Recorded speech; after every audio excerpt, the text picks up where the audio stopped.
following story is entirely fictional. Any resemblance of characters and events to real-world events is purely coincidental. Growing up, I was always excited to sleep over at my cousin's house, mainly because they had a lake in their backyard and we would always go swimming there, despite being told not to by all of our parents, because there was a few disappearances at that lake. But we never listened, we always used to go swimming. That was like our thing.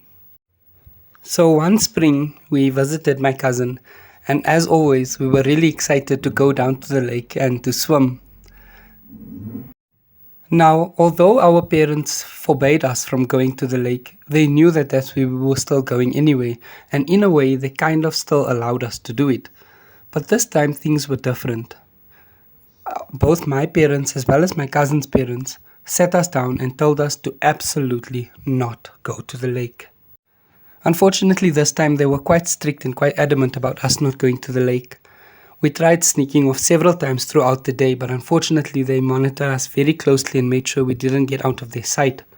So that night, after we had our campfire stories, after we roasted marshmallows, made s'mores and sang songs under the stars, my cousin had the idea that when everyone went to sleep, we would sneak over to the lake. So surely, as everybody went to sleep, that's exactly what we did. We grabbed baseball bats and we grabbed flashlights and we headed down to the lake. And of course, we did so in our swimming costumes. So as we were trekking down to the lake, we kept hearing sounds behind us rustling. But it was quite windy that season, so we didn't really think anything of it, and we kept marching on towards the lake. We were really confused when we got to the lake to find a sign that said no entry and no swimming. And we looked around and saw that there wasn't really anything that looked like it posed a danger to us. So why were people trying to keep everyone away from the lake? So my cousin decided, you know what, let's just ignore the sign and go swimming. I don't see any guards walking around. I don't see any policemen. So, there's nobody to enforce the sign. So we just decided to drop our towels down, drop our flashlights and our baseball bats, and we got it. Everything was going well. We were swimming and honestly having the time of our lives. We had never swam at night before. We always used to swim during the day, so it was quite interesting at night. But then my cousin looked over and then looked back at me and said, "Did you see that?" And then I looked over, but there was nothing. But he said that where our clothing was and where our baseball bats was, there were two red glowing orbs floating there. So I said, "No, you're just imagining things. It must be the sign making you paranoid." So we kept swimming and having fun, and then eventually we were really tired and we decided to go back home. So we got out of the lake, and as we were walking over to our baseball bats, we noticed that my baseball bat it looked like it had been chewed on by something. Like there were teeth marks and there were pieces of it missing. So I grabbed my baseball bat, my cousin grabbed his baseball bat, we grabbed our flashlights, we dried ourselves with our towels, and we made a beeline for his house. As we were running and getting further and further away from the lake, something in me instinctually told me to turn around and look behind me.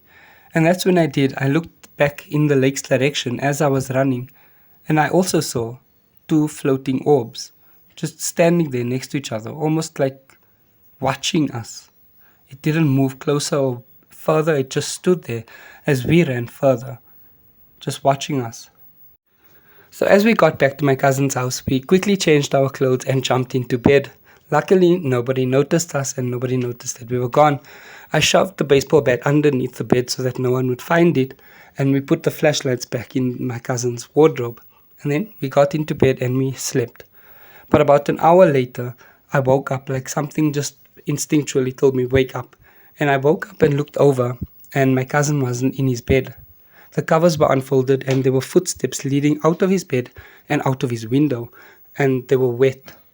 I thought this to be really strange, so I grabbed the flashlight and I grabbed his baseball bat since mine was broken, and I followed the footsteps out of the window. I followed the footsteps all the way back to the lake, and when I got to the lake, I saw something strange. My cousin was swimming and having fun, and there was someone else in the water, but I was a bit too far because I was on the shore and he was all the way in, and I couldn't see who the other person was. And my cousin looked over to me and then looked back at the person that he was swimming with. And then suddenly I looked down and noticed that his flashlight and his baseball bat were there and his towel, But the strange part is that I was holding his baseball bat. So whose baseball bat was that on the floor? So just then, I heard growling from behind me, and I turned around and looked and saw two red glowing orbs, but belonging to them were some teeth. And this thing grabbed my bat and started biting it, and I started trying to hit it to chase it away, and suddenly it got hold of my arm, and I felt a sharp piercing pain in my arm. And then suddenly everything just went red. By now the bat was in tatters, so I dropped it next to my cousin's. My arm was really injured and everything I was just red. I couldn't see properly, everything was just a bright glowing red. So I stumbled behind a tree just to get my balance and just to find my orientation and see what was going on.